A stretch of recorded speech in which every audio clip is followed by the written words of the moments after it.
Hey, it's Jonno here from Special Effects, and you're listening to Call Your Hits Storm Riders podcast.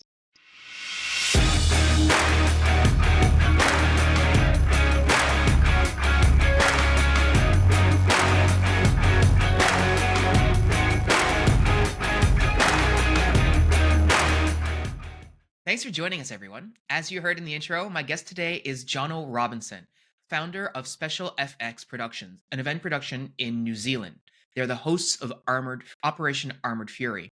Jonno and his special effects company run one of New Zealand's largest airsoft events, and truly a unique airsoft experience that features pyrotechnics, blank firing, military tanks, artillery, troop carriers, helicopters, and more. The players at these events take part in basically a 3-day event, with the main part of the event, the main gameplay, taking place on Saturday. And they use all kinds of assets to complete their missions and objectives throughout the event.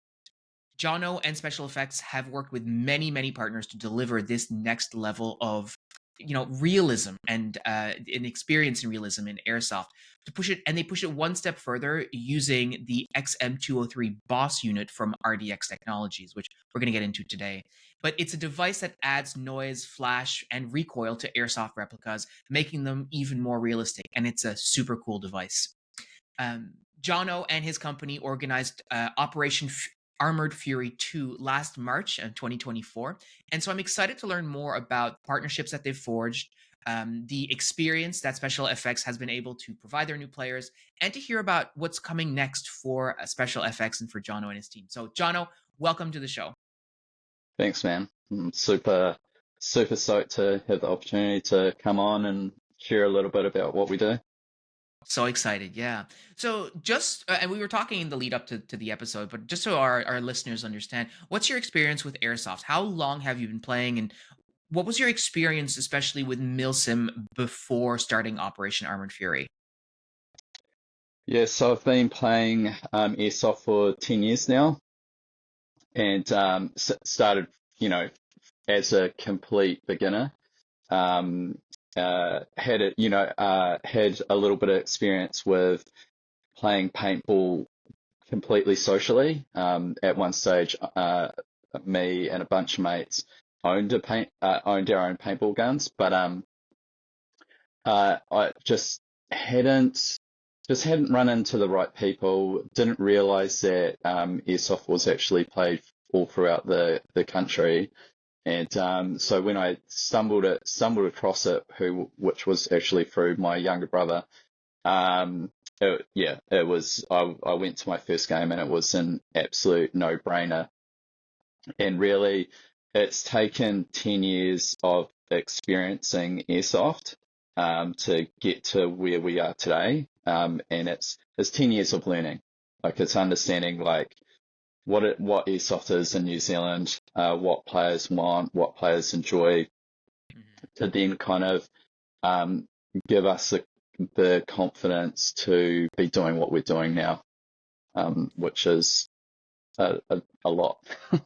Yeah, for sure. So in those 10 years, what were the games that you were playing like? Was it mostly skirmish? Were there events before Operation Armored Fury? What was the scene like that what you discovered over the last 10 years? So, New Zealand is predominantly club operated. It's not commercial based. So there's a whole lot of clubs around the country, and they all different sizes, and they're completely unique to each other. So they're all kind of doing their own thing. So you get some clubs that are more militant based, and then some clubs that are more skirmish based. And so for the club that I have been a part of for the entire 10 years, they're a very family friendly club, and so predominantly skirmish based, because I think it's just skirmish is just a better environment when you have a wide spread of players in their age. So predominantly skirmish, and then they would kind of dabble in a little bit of milsim stuff, but mainly skirmish. And if I was ever traveling then I might get the opportunity to go play at an event that is more Milsim based. Mhm. And so, how did you eventually transition into from just being a player and a member of the club is the Takanaki Airsoft Rangers? Is that right? Is that right? Yeah, yeah. Yeah. So, how did you go from transit, so being a member of this club and playing airsoft to then saying, "Hey, I want to host our own game, and especially a game of the size and scope that we're talking about with Armored Fury." Yeah, so yeah, you definitely have to appreciate that it like I say, it's taken us 10 years to have the confidence to run an event like Armored Fury because it's a huge amount of money and it's a huge amount of time and it's very, very complicated to produce that kind of event and it be successful. Mhm. So over those 10 years, I got involved with helping firstly to help uh, operate the club. So the day-to-day operation of that club and helping that club grow over those 10 years. And then it's really just looking at like, hey, like I would personally like to see some uh, more interesting games being hosted, events being hosted.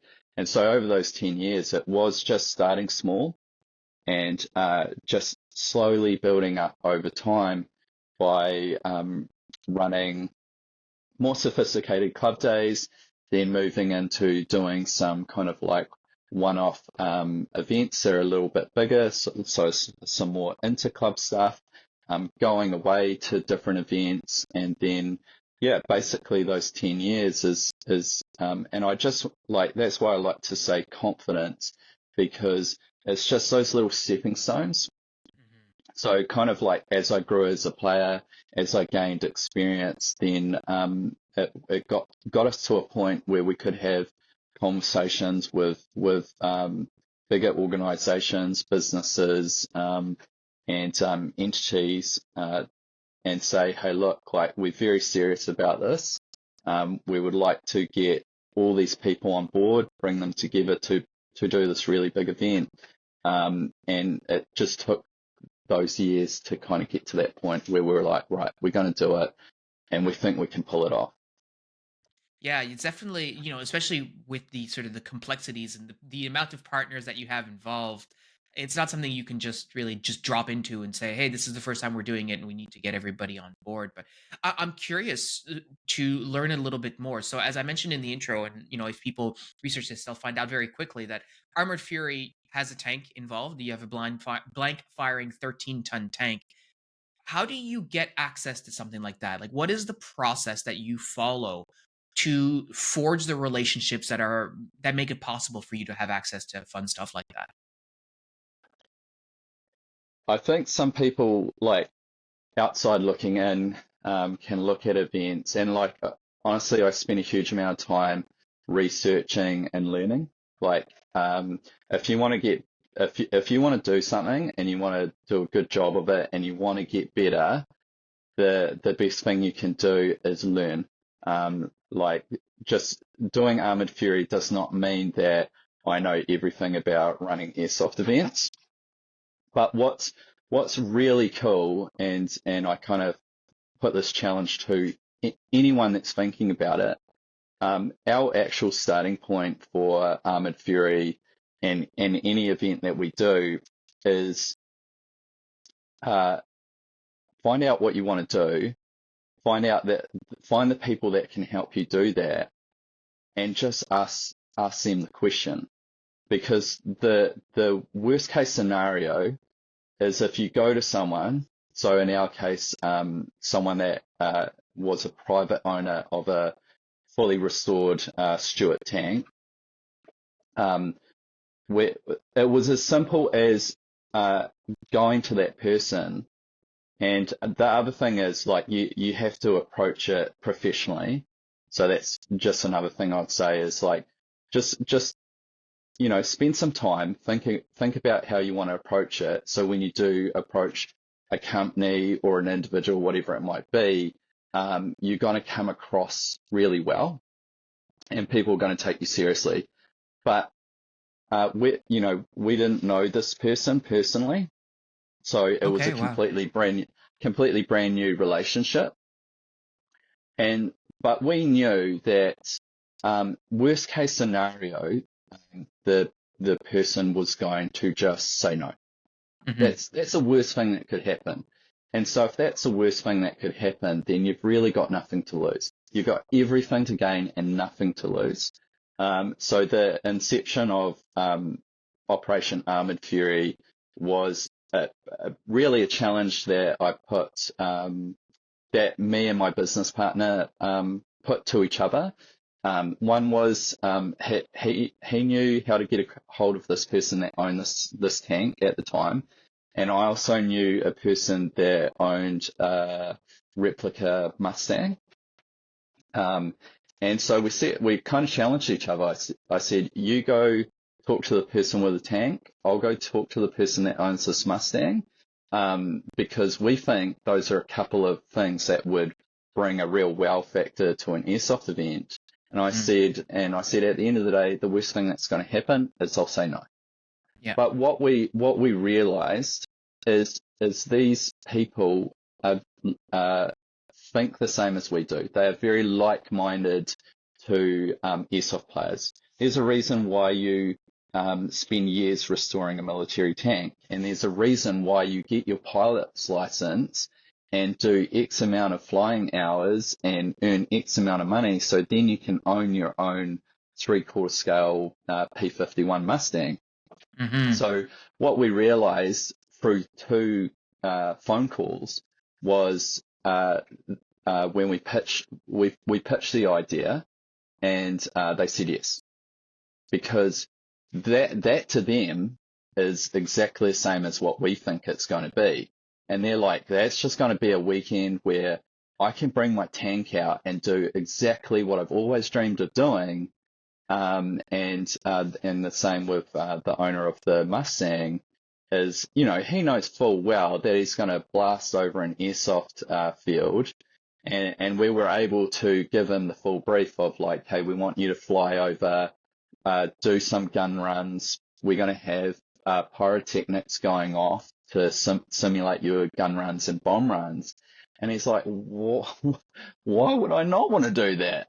Yeah, You know, really, right? and he's like, I'm going to have like, a, all these airsoft players watching me do this who are just going to, so it was a no-brainer. So that was something we learned really early on, is if we approach the right people, approach it appropriately, we're actually probably going to get the answer that we're hoping for.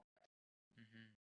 Yeah, it's so interesting to hear you say that, because as I think about like a private owner of a tank, like obviously they want people to look at it. They want people to be wowed by it. And you're not going to find any more of a receptive audience to a piece of military hardware than a group of airsofters, right? So Yeah. like I can imagine in the civilian world, you roll up in a tank and people go, "Oh, that's a tank, all right, whatever." I mean, I'd be shocked if that was everyone's reaction, because they are pretty friggin' cool. But like, I can only imagine, them, to your point, being like, "Yeah, of course I want to do this." And I think for a lot of airsofters, having organized many airsoft events and tried to forge some partnerships in the past, we often operate under the assumption that the quote unquote real world is going to think what we're doing is silly and not really buy in, even though, well, we're people and they're people. And if we find it interesting, quite likely they will find it interesting too. And if you approach it, as you said, from the right direction, and in the right way, of course, professionally and all that stuff, then, your chances of getting,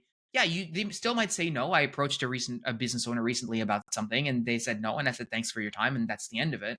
But I'm not any worse off than I was previously. Do you know what I mean? Yeah. So I Yeah. appreciate what you said about having everything to gain and nothing to lose. Looking at the sponsor list that you had for Operation Armored Fury 2, it's very extensive. So it looks like you apply that methodology basically to any business partnership and any company that you're reaching out to, regardless of sort of what it is that you need from them and what you can provide sort of in return. Um, Yeah. I guess, Yeah. yeah, go ahead. Yeah.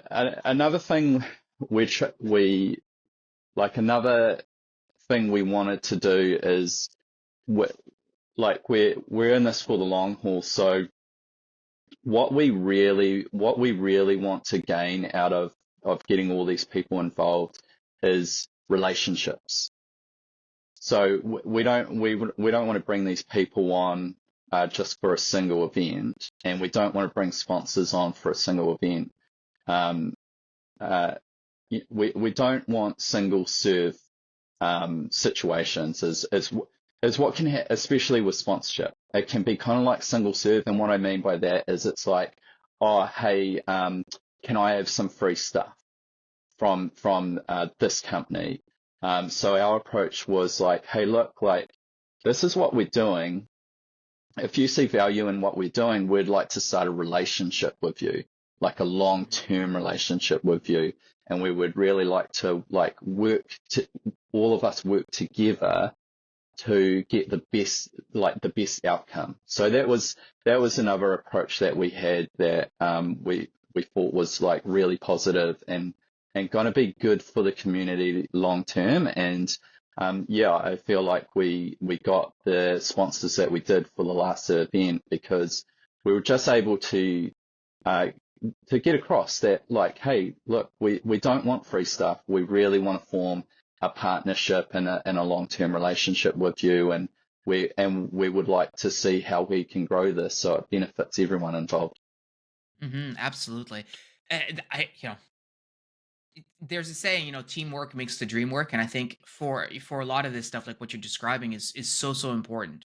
Like we have a relationship with our local field where we're able to run games, and that relationship means that it strengthens the community overall, because when we have an idea, we have a very receptive partner that says, yeah, sure, go ahead, and like, we'll try that and see if people like it, etc. So that's a very good piece of advice. I think that if people are listening in their own communities, I would recommend just you heed Jonno's advice on that particular front.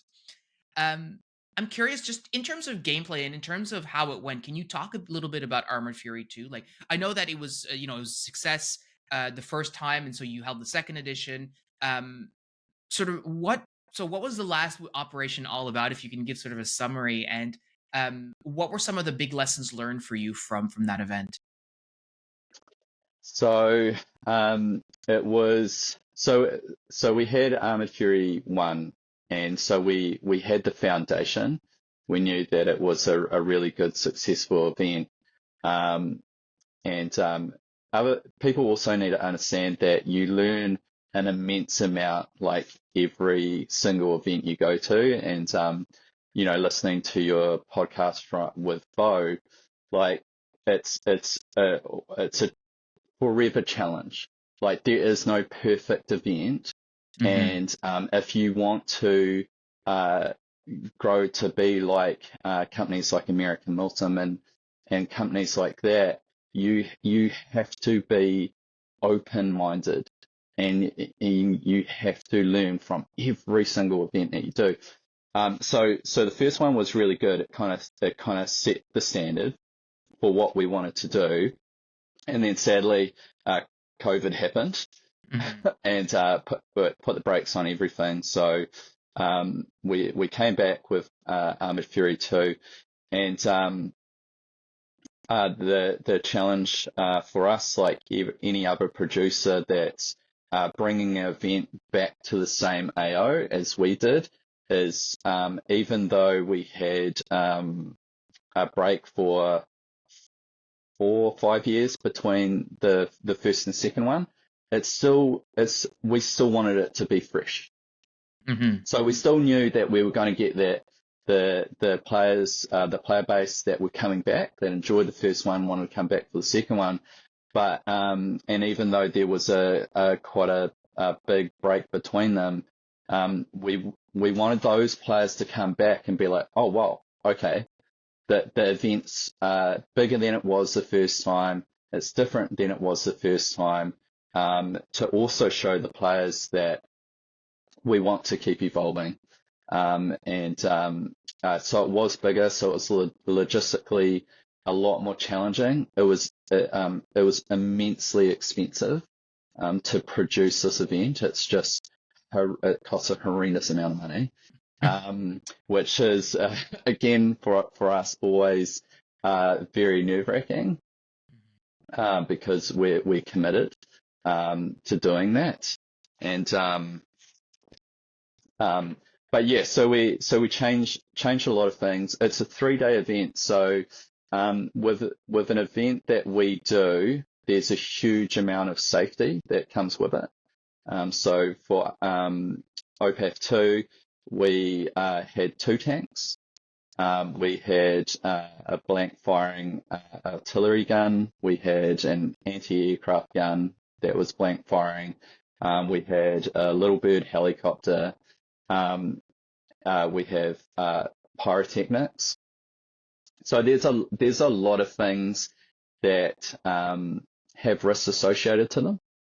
So Friday, which is the first day, you go through the normal registration, chrono, getting everyone welcomed in and all that jazz, and then we need to also step into safety briefings. So safety briefings for helicopters and everything else that's going on.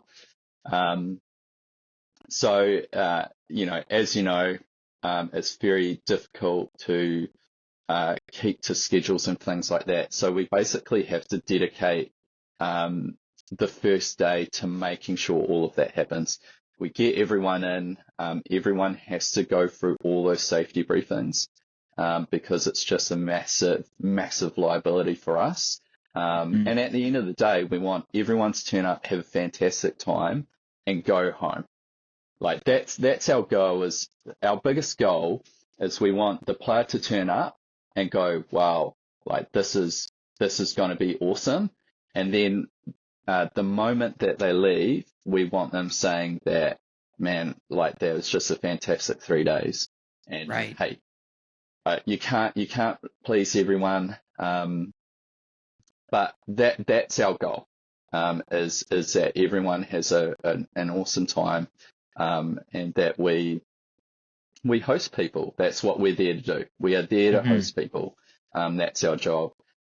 So then day 2 is basically the main game scenario. So it's a day game that leads into a night op, and then so Armoured Fury is not a milsim, but it's not a skirmish either. So the way we kind of explain it to people is this is an airsoft experience. This is very, very, like, it's for New Zealand events, it's very, very unique. And I'm not saying that's a good thing or a bad thing, but what we try and explain to people when they turn up is like, whatever you do week to week, whether you're a skirmish player or a speed softer or a milsim player, what we want you to do is we want you to forget about all of that, and we want you to come and just experience what Armoured Fury is, which is nothing of anything. It's just an airsoft experience. And if people do that, it's just going to help, because there's so much that goes on over those 3 days. We're trying to get people's headspace so it gives them the best opportunity to absorb it all, because there's moments in this event where you don't need to be shooting BBs at each other. You can just look around. You can see the tanks moving, firing their main guns, a AAA gun going off in the distance. Just the sound, the immersion is, you can just stand there and do nothing, and there's all this stuff going on around you that you can hear. You don't have to see it, and that's something quite unique that we've brought to the event. Is we've been able to bring all this stuff that's very noisy to the event, and it's just quite wild. Like I've had those moments where I just stood there and I just looked around and I listened, and I can just hear all the stuff going on. And what you're hearing is just this active airsoft battle that's going on, and it might be way in the distance, but you can hear it, and oh man, there's a full-on battle going on there. And then there's a Little Bird helicopter like coming in super fast, dropping into. So we had two LZ set up in the airsoft field. So they're dropping into a hot LZ as such. So it's just this really wild event. And then that goes so all the main intense stuff is happening Saturday night, and then Sunday we just tone it all down a little bit, and because everyone will be half asleep and exhausted from the day before, and we just give them the opportunity just to do some more lighthearted skirmish style airsoft for the last day before they head home. So, I mean, that sounds amazing. Like the idea, I love what you're talking about when it comes to like experiencing the sound, because I think for most airsofters, like that's the one of the pieces that is the most different from what you expect if you're playing like a video game or an action movie, is that airsoft guns sound like power drills. They don't sound like firearms, right? And Mm-hmm. the grenades that you're using, like if you're using tornado grenades or a storm grenades, like they don't sound like grenades. So including that sound element, I remember when we were when we were at Iron Horse, they use like those propane bird devices, like they, Yep, they the bird explode and stuff scarers. like that. You Yep. would definitely know about that kind. And I remember just being like on the outskirts of the town and just hearing all the stuff and all the grenades going off and inside being like, wow, holy crap, like that's crazy. And I could just hear the dollars as well that were being spent, but that's a different conversation. How do you manage though building gameplay around stuff that, I mean, fundamentally is potentially quite hazardous? Like we talked about, like the safety aspects, like there's safety to blank fire, there's safety to pyro, there's safety to large 13-ton moving vehicles. How do you managing safety is one stuff, but how do you build gameplay around stuff like that? It is challenging, and it just depends on the product. Some products are pretty easy to manage, like the RDX Boss units. They're pretty easy to manage. They are loud, but the thing about noise is, as a person, you know how much noise you can naturally deal with. So it kind of self-manages itself to a degree. If it's predictable, it will manage itself, because people will get so close and they're like, okay, that's loud. I'm not going to go any closer to that because it's just a little bit too much. And as of right now, we don't specify hearing protection. We highly recommend it. I use it myself because I don't want ringing in my ears when I'm old.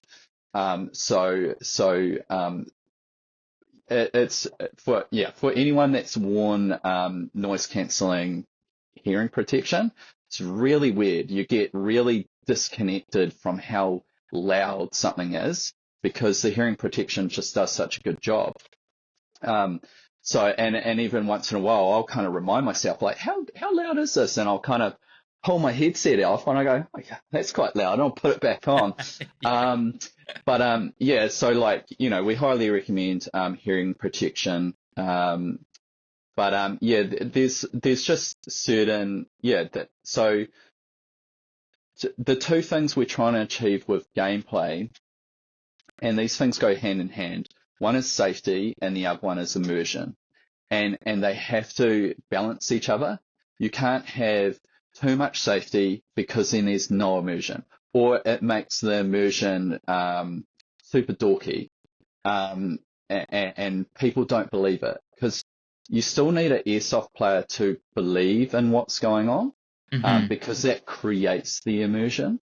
But if it's too safety driven, it's not right. And basically, if it gets too far that way, we scrap it. But if it's maximum immersion, zero safety, well, we can't have that either. So if it goes that way, we have to scrap it as well. But we are, proper blank firing guns, not talking about RDX, but black powder blanks are very loud and they're concussive. And so we have to be careful. So the two tanks and the artillery gun that we had, they are black powder blank firing guns. So they are real guns firing blanks, and they are very, very loud, and they can be concussive if you're close to them. So yeah, we have to have safety parameters around that. But so we have high safety parameters for those, but because a blank firing tank, legit tank, brings so much immersion and so much wow factor to that event, you get the balance. And people go, all right, I'm not going to stand in front of that tank within a certain distance when it's firing its main gun, because that's going to be bad news for me, and I would be stupid to do that. So again, players do, even though players can be silly sometimes, they do generally look after themselves. Or someone will go, hey, just move back a little bit. We have a lot of staff kind of managing things as well. But yeah, we have luckily been able to find a good balance between the safety that we need and while creating immersion. But it's always changing. We are always doing something, reviewing it, and if it doesn't work, we get rid of it. Or if we can change it so it works better, we'll do so. Yeah, and especially when it comes to safety, I think there's a well-known concept in the world of safety, which is that the moment you become complacent is the moment that bad stuff happens, right? So the idea of constantly reviewing and making sure that what you're doing is sensible and works, or doesn't, as case, and making changes is very reasonable. I'm curious. You mentioned, and we've talked about in the intro as well, the RDX Boss unit. I'm curious if you could give us a bit of a rundown of what it is and how are you using that in the context of your events? Yeah, so the first thing I'd actually say about RDX, which is a couple of lads that live about 5 hours from where I do, Shane and Mark, I would hound them to do a podcast. Those guys hide out in their workshop building these amazing products, but like their story is one that needs to be told at some point. If you can't convince them right now, it definitely needs to be told, because at the end of the day, these are just two guys that had an idea, built the concept, and have spent over 10 years to get to today, which is these things here. Okay. So it's and they've been doing other things as well, which honestly is just as interesting. Like their whole product line is super fascinating, and well worth diving in. And so as far as I know, the Boss unit was their first project. So pretty close to the heart. So the Boss unit is, or the ones that you can see behind me, is the XM203, which is, your 40 millimeter grenade launcher, and basically what's built into it is a gas-fired sound simulator. Yeah, it's basically just igniting a gas in a cylinder. That gas expands, pushes open a sleeve, and I'm probably butchering this right now, so I can't wait for Shane to give me a hard time about it. But basically, it pushes like I would almost say it's kind of like a bolt in a rifle. It's basically it's almost like you've got it ignites the gas, pushes the bolt back, which has a big buffer spring, and as that opens up, you get the loud bang that comes out, and then it closes back up and just will continue to do that, whether you've got it on semi-auto or if you flick it onto full auto. You set it to how many rounds per minute you want it to fire, and so you pull the trigger and it will just cycle constantly on full auto. So it's all so it's just built into your trigger. Okay, yeah. And so, how do you use this in the context of Operation Armored Fury?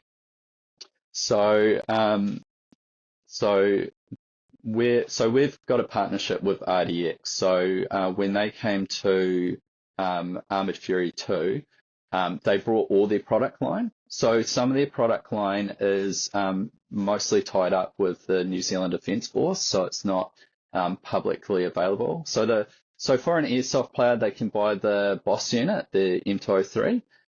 But for our events, because of our partnership, we just get access to their full range of product. So that really came together in an amazing way because for us, we had this fully operational anti-aircraft gun. Hmm. So this is both a anti-aircraft gun. It operates hydraulically, so you jump into the gunner seat. You've got two little joysticks, so you can fully operate the gun, which is fantastic. But the one thing that particular gun was missing is that it couldn't fire black powder blanks. So that was kind of the missing thing we had. So that's when RDX comes into it. So they were able to provide their 30 millimeter lav unit. So they have basically a giant Boss unit. It's huge. That was designed for the New Zealand Defence Force labs. So when those guys are training, instead of training with blanks, they're actually using this RDX system to do the job. And again, like, talk to those guys, it's super sophisticated. It has ammo management and all this tech that goes with it. So it works really well with what it was designed for. But we got that unit and we were able to partner it with an anti-aircraft gun. So you had a trigger on the joystick, so we could get an airsoft player, hop on the seat, move this gun around, and because we had a little bird helicopter that was blasting around at really low altitude with dropping airsoft players into the battle, they were able to fire at the little bird helicopter to simulate, trying to shoot down a helicopter. So we were, again, like, I want people to understand that anything is possible if you can just find the right people, the right stuff. Sometimes magic happens. Hey, if you said to me, I don't know, 2 years ago we were going to have an anti-aircraft gun that was going to have a 30 millimeter RDX unit that we were going to be able to shoot at a helicopter, and players would be able to experience that, I would have said, oh, I don't know how we're going to do that because we don't have access to any of that stuff. So yeah, that was a pretty amazing moment from an event production standpoint, to be able Yeah. to package all of that up and be able to give these players this just wildly unique experience. And it just ticked all the boxes. And so, if I'm a player at Operation Armored Fury, I don't know, but maybe Operation Fury, Armored Fury 3, I don't know. But, if I'm showing up as a player, what is my interaction necessarily going to be? Because I mean, one of the things with a big event like that is you typically, as a player, will not get to experience all of it, right? Like, when we went to Iron Horse, like, there were missions and fragos and stuff that we didn't get to do, and that's not a knock on the organization. That's the reality of hosting an event. So if I'm just showing up as a player to Operation Armored Fury, am I getting to see the Bofors cannon? Am I getting to see the tank? Am I getting to use an RDX boss unit? Like, how does all that work? Is it different packages that you give people? Can you talk a little bit about that?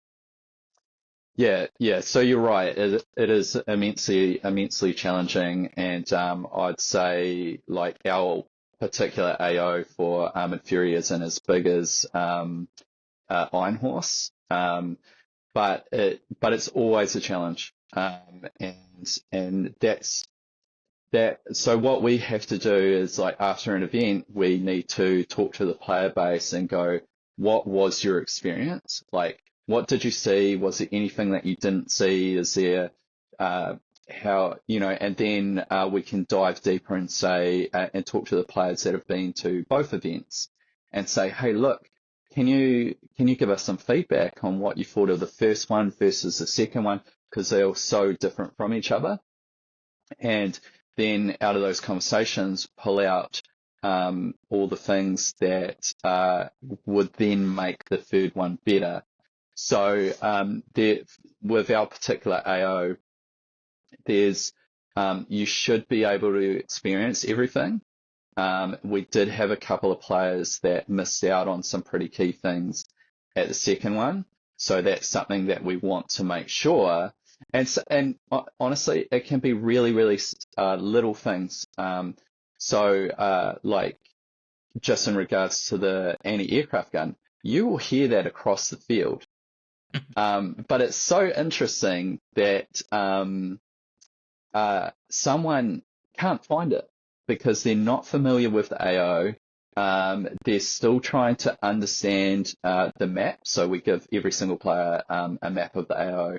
And it can be little things like we didn't have every major kind of item. So we didn't have the AAA gun permanently on the map because we thought this thing is so loud, there's no way you can miss it. But we had it in an area that was kind of tucked away that was really appropriate for it. But just little things like, well, hey, this player wasn't familiar with the AO. The AAA gun wasn't marked on the map, so they just had real trouble finding it. And for me, it's gut wrenching because I'm like, that was such a cool thing to have in an event. I want every single person to experience it. Mm-hmm. So to get that feedback that someone missed out, it's absolutely gutting for me because what's the point of doing it? To me personally, the point is I want everyone I didn't spend all those hours not with the intention that people have a fantastic time, because it doesn't matter what I think, it only matters what they think. So they're who I need to look after. So again, for the next one coming up, it's like it's not hard. We decide where the anti-aircraft gun's going to go, and we have it marked on the map. So every single player that receives the map, all those key items are on that map. So beyond that point, if you can't find it, yeah, for real, there's nothing I could do for you. Yeah, and it's kind of hard. I mean, it's funny because it's been hard for me to remember. Like as you're describing all this kind of stuff, like there's a game going on, right? So like it's not just about, oh, like it's not a tourist destination. Like I'm not just showing up being like, oh, I'm gonna go see the tank, and oh, I'm gonna go see the aircraft gun, anti-aircraft gun. There's also like objectives that you're trying to complete, right, Yeah. using these various things. Do you organize like a milsim structure in the sense that you have like squads and command teams, or are players sort of left to show up with their team and do sort of what they want? How do you manage that, or is it up to them to figure all that out? We do. So we do break people up into squads, and we did give the players the flexibility that if they wanted to form a particular squad, they could do so. Because a lot of the time, especially when you're traveling, like a lot of these guys are traveling with a large group of friends, and so you just naturally you want to be in a squad together. So we allow players to do that. But again, when you're producing gameplay and scenarios, it's immensely challenging because the biggest variable for any event is the player themselves. You'll get players that will follow every direction perfectly, and then you might get an entire squad of players that are like, we don't care what the mission set is, we're just going to go do our own thing, and they'll just wander off and go do something completely different. And if you have an event or a scenario that is relies so heavily on everyone playing their part, I would probably argue it's just not going to work. Yeah. I think the only time it gets close to working is a very, very well run milsim where there's an actual expectation that filters right down to the individual player that turn up, have a good time, but do your job. Hmm. You're there to do your job. Like, end of story. Like, don't be dicking around doing your own thing. But that works because like it's kind of like the players themselves kind of like set the standards for each other, and they Yeah. have their own expectations. But for us, we have to be very, very mindful that we do have the full spectrum of players and experience and things like that. So again, it comes back to what are we trying to achieve? We're trying to achieve this a really good, exciting event. But what is our player base? Well, this is what our player base looks like. Okay, well, based on our player base, we need to take that seriously and construct things in a manner that works for that particular player base. Those are your Mm, customers, and you need to listen to that. Otherwise, it's going to be a shambles every time. yeah. So, what did your player base have to say about Operation Armored Fury 2, and what does this look like for Armored Fury 3 potentially? It's really interesting because uh it takes where you get like we get a lot of people talking to us during the event, at the end of the event, but because of the uniqueness of Armored Fury and with how much is going on, it actually takes time. You Mm, kind of go back and it takes time to digest what just happened. And it's so these conversations are constantly happening even now, as people are just still digesting what that experience was and what actually happened and yeah, so we constantly I'm constantly talking about it because the more I talk about it and the more I learn from the players, the more I learn from looking at other events and things like that, then it kind of helps me construct like what we're going to do for the third one because again, we want it to be it's the same AO. So you know that has pros and cons. Like you know, a pro is you start learning the AO, which is big, but there's a lot of it's a lot of bush, and there's all these like little ways you can kind of navigate, all these little shortcuts and things like this. So you kind of have to learn the AO, and the more you learn it, the more effective you become. And so it's actually quite helpful for players to come back and learn because you're just so out of your comfort zone the first time you go to any airsoft field. I'm mhm. exactly the same. I like go to a new field. I'm like, I'm lost. Like, Yeah. where is the experienced player? Like, I want to team up with that person because they know where everything is. But we also want to acknowledge that we just want the event to keep growing and we want to keep learning. And so even for someone that's going to come back for the third time, we want them to come back and it still have that wow factor, still have things that they're not expecting and just again, even for the third time, just be genuinely excited to come back and be part of it. Yeah. So aside from Operation Armored Fury 3, what's next for you and for special effects productions? What's on your plate right now? Oh gosh, yeah, it's just always busy. Because so Armored Fury's kind of like was our kind of founding event, if you want to look at it like that. But because we're constantly talking to people, we're constantly learning, and wanting to bring new things, we find that. uh, it's growing like a tree, and we're just starting to see all these branches sprout off in different directions. So we've got the production side of things, and then we've got like an e-commerce store. So we sell a whole lot of products, and through our connections with a company called Pyro Company Fireworks, which does all the custom special effects pyrotechnics. We do a lot of work with those guys, and we're constantly looking for opportunities.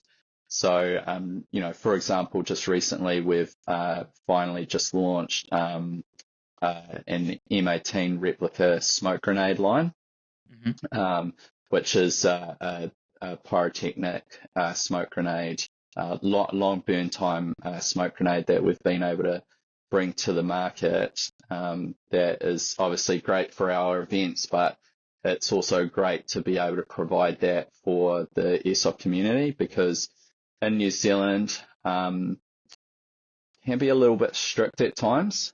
To have pyrotechnics at our event, we are using fully licensed, certified pyrotech company, and again that is immensely expensive to do that.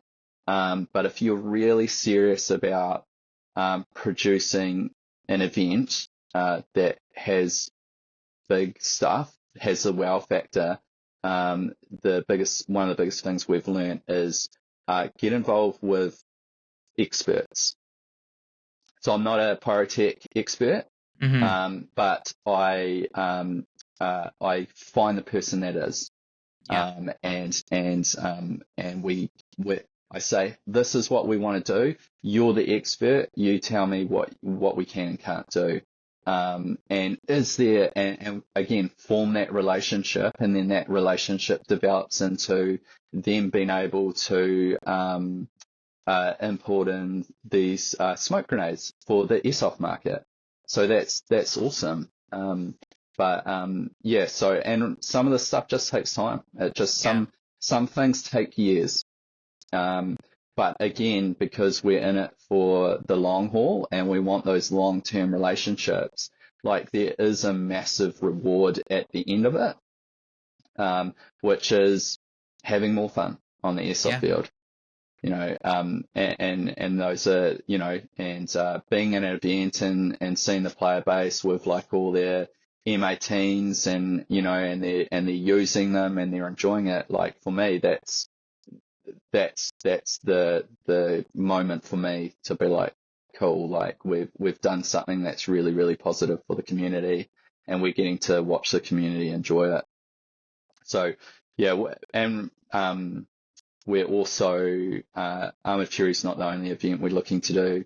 We're also looking at finding new AOs and producing new events.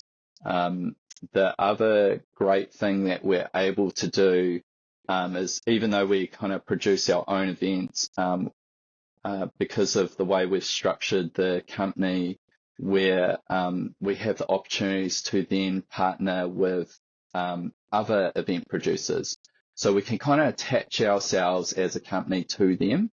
And basically we say, hey, look, if there's value that we can bring to your event, we have assets, products, et cetera, that we can bring to your event and, help you build on what you're already doing. So a good example of that was recently we've partnered up with a company called MIA, which is basically, I would say, the premier milsim company in New Zealand. So they are doing all the full premium milsim events. So Benno and his business partner that own that, we've hooked up with them, and we now do a lot of stuff with them, and it's super exciting because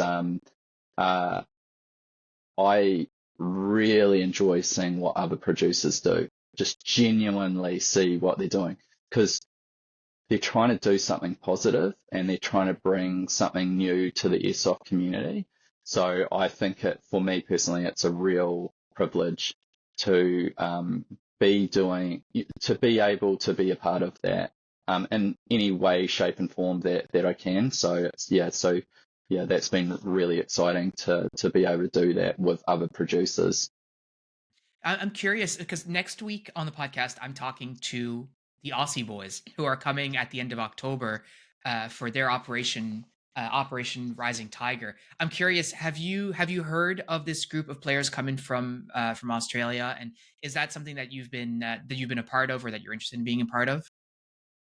Yeah, so I've actually had some conversations with Frosty, and again, I haven't personally been to their event yet, but because of what we're doing, again, it's like just having some really good conversations with other people that are doing events around the country, seeing what they're doing, because everyone's doing their own thing, which is what makes it really exciting. And then kind of being able to say to them, like, hey, if there's anything, if there's anything that we have that could help you, let us know. Like, we're here to support the company, here to support the community in any way we can. So, if we have something of value, we'd love to be a part of it. So, we've had a few conversations backwards and forwards with Frosty and what those guys are doing. So, yeah, it's been great to do that and not have. I think sometimes people probably think that event producers will have some sort of rivalry, and that may be the case. I can only speak for myself, but I would rather enjoy what other people are doing, because again, what Frosty and his team does is different from what we do, and what we do is very different from what MIA do. Like all of those event producers, we're all very unique. So it kind of makes more sense to me that if we can do things for each other and make our events better, then that's good, right? Yeah. I There's a think. saying in Atlantic Canada, which is that the rising tide lifts all boats, right?